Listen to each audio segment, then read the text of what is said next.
is Perth Tonight with Chris Ilsley. If you'd like to have a chat to Ben Aylett from benaylett.com, 1L2Ts in Aylett. Now's a good time to jump on the phone, 922 118 882, the number. Hello, Ben. Hello, Chris. How are you going? Good. You're sitting there looking rather surprised. Before we go any further, today is a really cool anniversary. Yes. Please share. Okay, well, the anniversary is, it's on September the 3rd, 1995. So this week... so long ago. Yeah, so 1995, this week, the online auction site eBay was launched as Auction Web by Pierre Omidyar. The first item sold was a broken laser pointer. He wasn't actually meaning to sell it. He just put it up there as a test to make sure that it worked. And it sold for $14.83. And it was broken. And it was broken. So the very first thing ever sold on eBay was broken. Was a broken laser pointer. So it sold, and Omidyar actually went and contacted the buyer to make sure he knew the laser pointer was broken. And the buyer said, "I'm a collector of broken laser pointers." Of course he was. Yes. So, Mr. Omidyar, the owner of, the person who launched eBay, now worth billions of dollars after selling a laser pointer for less than $15. It was an amazing concept, wasn't it? And that's what it was. It was a concept. He thought, hey, this is a good idea. Yeah. He certainly didn't have anything to back up what he was doing other than his own gut instinct. Well, yeah, that's very right. well done. Yeah, fantastic. I mean, who would have thought having an auction on a website? Now it's just second nature. We've got no problem with it. But, back in the day, the thought of having an auction that didn't have an auctioneer was probably quite foreign to people. And it was a blind auction, really, when you think about it, because you had no idea against whom you were bidding. In a traditional auction, you could look around and see the people you were bidding against. Yeah, that's right. I mean, there might have been a couple on the phone, but you still had somebody acting on their behalf. You still had the chance to turn around and give them the stink eye, couldn't you? Yes. Yeah, all of that was gone all of a sudden. And I suppose in some ways it probably pushed the price of some things up. Possibly. Because there's a bit of competition for the bidding. Yeah. And so sometimes it would jack the price up, I guess. That's right. But, it connects people with the things that they want. So in the very first case, some guy collects broken laser pointers. But what amazes me was he found the site. So he clearly was out looking for it. Actually, that's a really, really good idea. How the hell did he stumble across that and say, oh, look, a laser pointer, it's broken. That's my thing. That's what I do. I will have this. Man. And nobody ever said, what was the site you got it from? I don't know. Where was it? I've never seen it before. Auction Web. Yeah, I got this place called Auction Web. Yeah. Who are they? I don't know. Got a broken laser pointer. I'm happy. Yeah, check this cool laser pointer. It doesn't work. You'd have to wonder about the odds, wouldn't you? Yeah. All of that sort of... It's pretty cool tech, but you'd have to wonder about the odds of somebody actually doing that. Oh, for sure. And succeeding at it. It does make you wonder, really, doesn't it? Yeah, it sure does. There's no doubt that sometimes some of these things happen and you just wonder about it. Yeah. Yeah. I see the New Zealand Stock Exchange, mate, might have been under some sort of ransom attack. Yeah, now this is an interesting turn of events when it comes to ransomware. So traditionally, with ransomware, you might see an email, you click on it, opens a link or downloads a file, it runs the file then goes and looks throughout your system, finds all your documents and your photos and your music and your movies and everything, and it scrambles them. And then you get a message on your computer and says, hey, we've scrambled your files, pay up and we'll unscramble them for you. So that's your traditional ransomware. There's a school of thought following a 4-day outage of the New Zealand Stock Exchange, and this is done with an attack tool called a DDoS, or a distributed denial of service, which is effectively people flooding a website or a service with all these garbage requests, asking for pages that aren't there, or just tying up the target web server with all these rubbish requests, which then effectively keep it so busy that it keeps all the legitimate users out of the website. That's a denial of service. It seems as though someone has sort of taken ransomware and distributed denial of service and mashed it together, and we've now got ransom denial of service. So there is. They always come up with new ideas, don't they? There is nothing new. They can reinvent themselves 100 times over. Yeah. So it's been attributed to a criminal gang, and they basically sent a message to the people who run the New Zealand Stock Exchange and said, we're the ones shutting it down. Pay us, and we'll stop it. We'll leave you guys alone. So this is really bringing a frightening new chapter to ransomware, and it's not necessarily attacking files and data. It is attacking our access to the outside world. And operators much like the New Zealand Stock Exchange or online retailers or anyone else who really, really relies on being connected to the rest of the world, they are potential targets. And at this point, it's kind of an area that it's really hard for us to mitigate these sorts of attacks right now.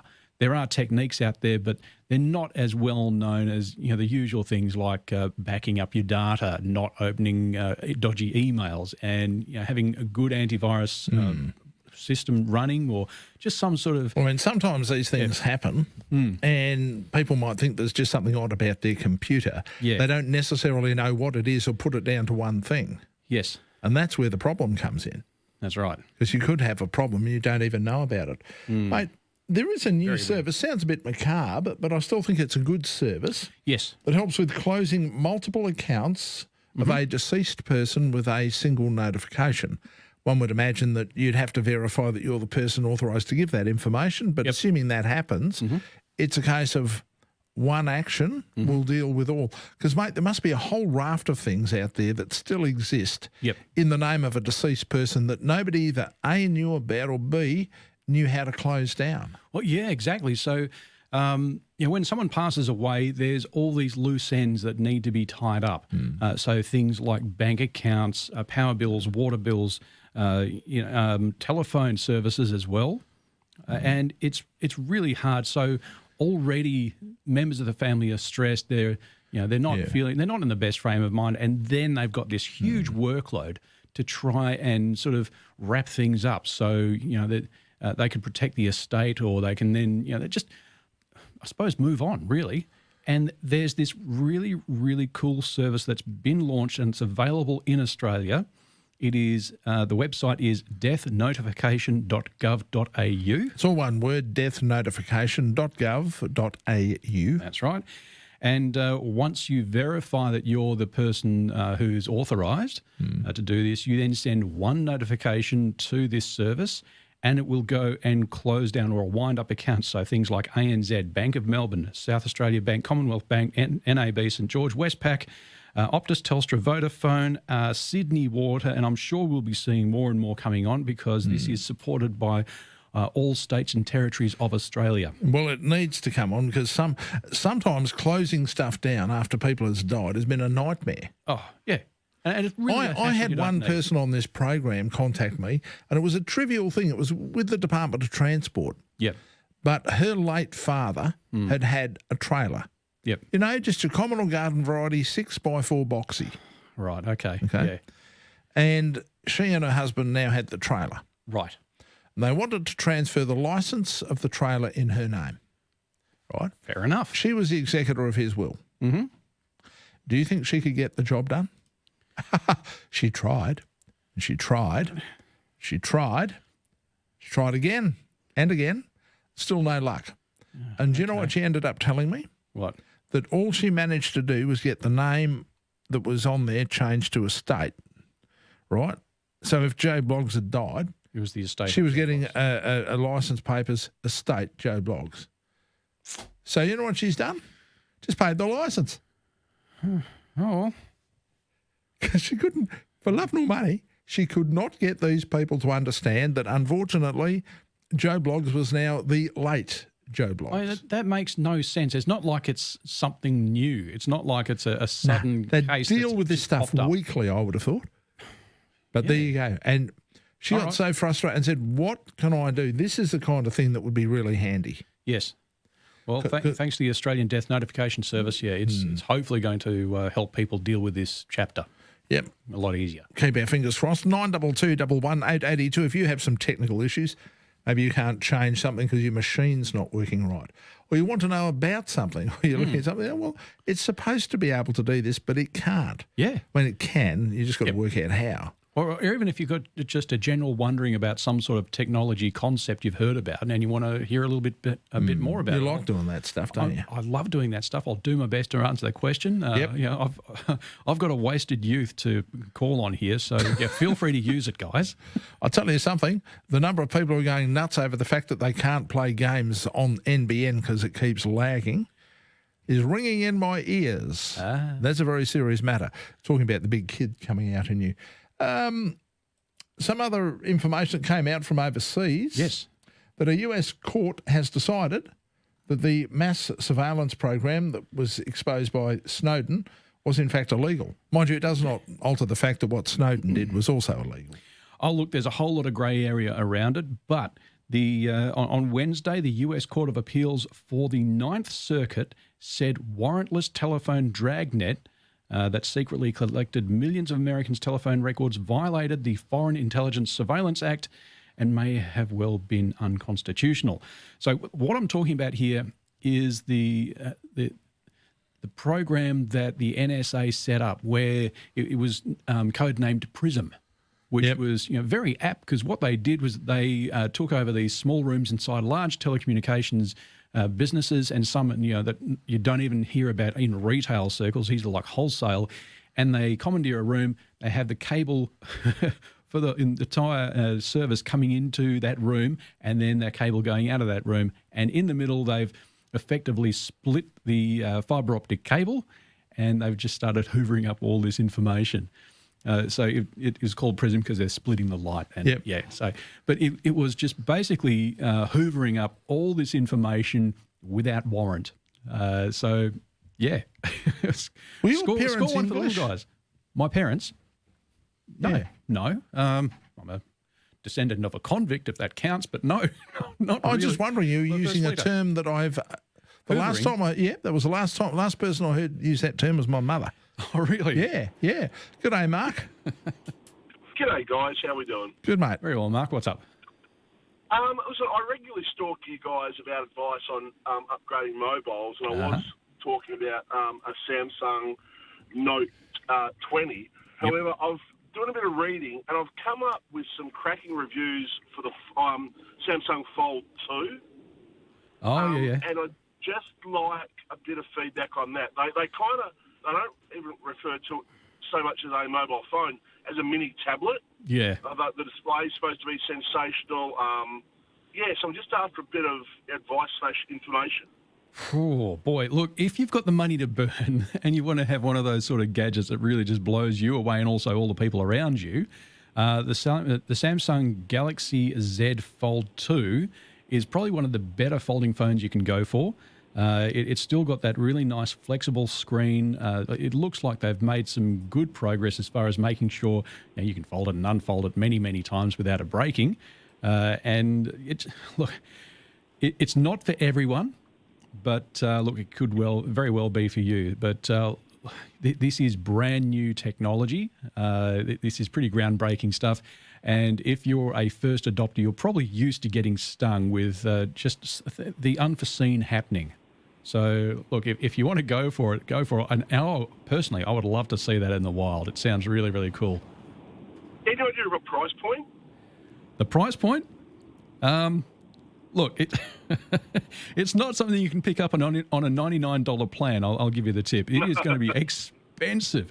So I would expect to see it in Australia for maybe a couple of grand, maybe more. But it is not going to be cheap.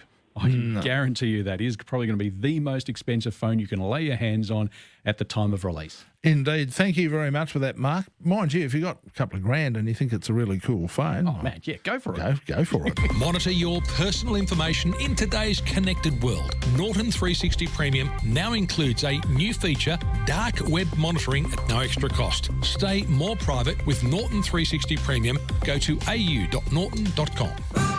Be part of the John Hughes Rumour File for your chance to win $400 and go into the draw to win the luxurious MG ZS Essence with John Hughes MG. It's the ultimate compact SUV featuring luxurious leather seating, panoramic sunroof, satellite navigation, push-button start, alloy wheels, reverse camera and sensors, and a 7-year warranty. Email rumourfile@6pr.com.au and listen out during breakfast weekdays. Thanks to John Hughes. Now, over 50 years in Victoria Park. Visit johnhughes.com.au. DL 6061. It's 6 in the morning and your hot water system's cacked itself. Looks like your toilet's backing up again. One more flush and it's all over. Or there's water leaking inside your kitchen cupboard. Rich Tech Plumbing and Electrical. Give us a call when you need us. Or just book online at richtech.com.au. We're on call 24/7 and we charge a $0 call-out fee. Rich Tech Plumbing and Electrical. Perth's fastest plumbers and electricians. Let's get Rich Tech.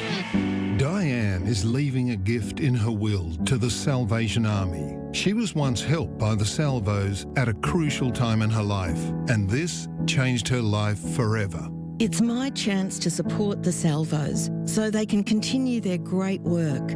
I believe in their capacity to help transform lives. You can transform many lives by leaving a gift in your will. Visit salvationarmy.org.au/wills. Hi, I'm Kylie Ingram from Helium Marketing. They say Rome wasn't built in a day, but Helium weren't around back then, and we don't know what took them so darn long. We build original and high-quality websites in just one day. Ask to see our stunning portfolio as proof of what can be achieved in one workday with our amazing creative team. Call me, Kylie, on 1-800-HELIUM or search Helium Marketing online. That's 1-800-HELIUM, HELIUM. Perth Radiological Clinic is working hard to keep everyone safe during this COVID-19 outbreak. We have strict infection control processes in place. It's safe to make that urgent radiology appointment. perthradclinic.com.au, continuing to show they are leaders in medical imaging.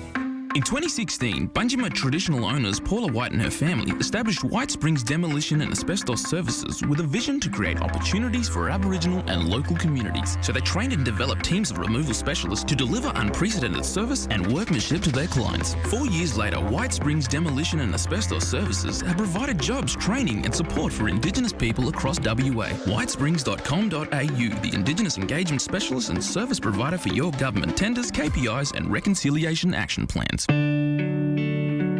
This is Perth Tonight with Chris Ilsley on 882 6PR. Just going back to that story you were talking about with Snowden. Yes. One where the court determined, of course, that goes back a long way. I think back to about 2013. Oh, yeah. When they first suggested that they might be gathering some illicit material. Yep. That's more about trying to get Julian Assange out of the poo, isn't it? Possibly. I mean, I love the way that Snowden fled to Russia, that last bastion of freedom. And I mean, you know, I'm sure Vladimir was more than happy to have him. Yeah, there is so much that goes on behind the scenes that we're not aware of. But yeah, it's interesting that Snowden scarpered off to Russia. Yeah, and yeah, he's Vlad, mate. I got some stuff. Yes. So what'd you do? I stole the stuff from the government. So you're in a habit of stealing stuff from the government. Yeah. We here in Russia don't mind as long as you don't steal it from our government. Then there is a place we'd like to introduce you to. It's called Siberia. Mm-hmm. Yes. Yeah, so is it possible? I mean, it's reasonable to expect that it's got something to do with Assange. I mean, that there might be some long game in there. But Assange had so much more information about so many different things. I mean, this is just one of many. Yeah. So right? Snowden's case is probably a little bit different because it was pretty tightly focused, but also he was a defence contractor and stuff, and he wasn't hiding under the guise of like journalism, which Assange is trying to do. Well, Assange isn't a journalist. Well, no, he's a bloody childhood computer hacker. Yes. Like all this stuff about him, what was it, hacking into the CIA? He didn't. He hacked into Nortel, the Canadian communications company. No, it's no different to what the NSA did when it came to siphoning up information. They just went up the chain. But they worked for the government. Yes. Has anyone ever heard of Echelon? Yes. Oh, dear. Anyway. Now, Now, the other thing I know you wanted to talk about was the National Missing Persons Hackathon. Yes. Okay, so we've got Cyber Week coming up. Yep. And because Cyber Week is like all about computers and stuff, we can do it virtually and online. We don't have to do it in meet space or face-to-face.